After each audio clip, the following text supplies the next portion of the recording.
আসসালামু আলাইকুম। বরাবরের মতো নতুন একটা ভিডিও নিয়ে আসলাম। আজকে আমরা বইরুচির ভর্তা খাওয়ার জন্য সবাই রেডি হয়েছি, কারণ কাল থেকে তো মাহে রমজান শুরু, কারণ রোজা রাখতে হবে। রোজার সময় তো কোনো কিছু করা যাবে না।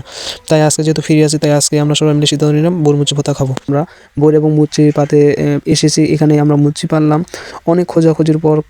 কাঁঠাল গাছে কাঁঠাল হয়েছে অনেকগুলা, কিন্তু মুচি খুব কম। তার মধ্যে বাছাই করতে করতে অনেক সময় লাগার পরে আমরা এখানে মুচি পেরেছি। বোর পাতে যতক্ষণ সময় লাগেনি, তার বেশি সময় লাগতেছে আমাদেরকে মুচি পাড়ার। এখানে আমরা অনেকজন গাছে উঠছি। এখানে গাছে ওঠার পর কিছু মুচি পেলাম। আবার এখান থেকে যে মুচিগুলো পেয়েছি, এখানে অনেকগুলো পচা, সে পচাগুলো বাতিল করে ভালো মুচিগুলো আমরা নিলাম। এখান থেকে মুচিগুলো নেওয়ার পর আমরা বইয়ের এবং যে মুচিগুলো আছে সেগুলো আমরা ভালোভাবে গায়ে দিয়ে ভালোভাবে কুটে নেব, যেন সেগুলো একেবারে আপনাদের তুলতুলা হয়ে যায়।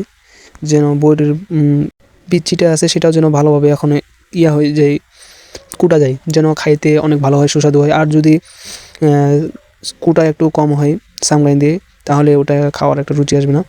তো আমরা এখানে ধনিয়া, নুন আর অন্যান্য যা কিছু লাগে সব শাক দিয়ে দিলাম। এখানে মুচি এবং বুট ভালোভাবে ঝালের পরিমাণটা আমরা বাড়িয়ে দিয়েছি, কারণ ঝালের পরিমাণ যদি কম দেওয়া যায় তাহলে খাইতে একটু ভালো লাগবে না। ঝালের পরিমাণ যদি বাড়িয়ে দেওয়া যায়, ঝাল এবং নুন, তাহলে সেটা খাওয়ার অনেক টেস্টি পাওয়া যায়। তো আমরা যেহেতু কাল থেকে মাহে রমজান, সেহেতু আজ থেকে আমরা খেয়ে নিচ্ছি। কালকে তো আর খাওয়া সম্ভব হবে না, তাই আমরা এটা বেশি খাওয়ার ফিলিংস পাওয়া যাবে যদি শুকনো মরিচ এবং গুড় দেওয়া যেত, তাহলে আরও অনেক ভালো হতো ইনশাআল্লাহ। বন্ধু, আজকে যেটা করছি শর্টকাট করছি, এরপর থেকে নতুন কিছু ভালো নিয়ে করব। আর আমরা এখানে যদি কলা পাতা দিয়ে খাই তাহলে অনেকটা ফিলিংস পাওয়া যাবে। যদি থালা বাসন দিয়ে খাই তাহলে তো তেমন একটা মজা পাওয়া যাবে না। কলা পাতা নিয়ে সবাই অল্প অল্প করে ভাগ করে দেওয়া যাবে।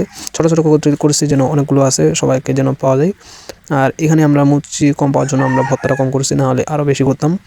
যেহেতু আমাদের মুচি শর্টকাট, সেহেতু আমরা ভর্তাও একটু শর্ট করেছি। যারা আমাদের চ্যানেলটি সাবস্ক্রাইব করেননি, এখনই সাবস্ক্রাইব করে দিন এবং পাঁচটা বেল আইকনটি ক্লিক করে দিন। আজকে এখান থেকে আগামীতে নতুন কোনো ভিডিও নিয়ে আসা হবে। আল্লাহ হাফেজ।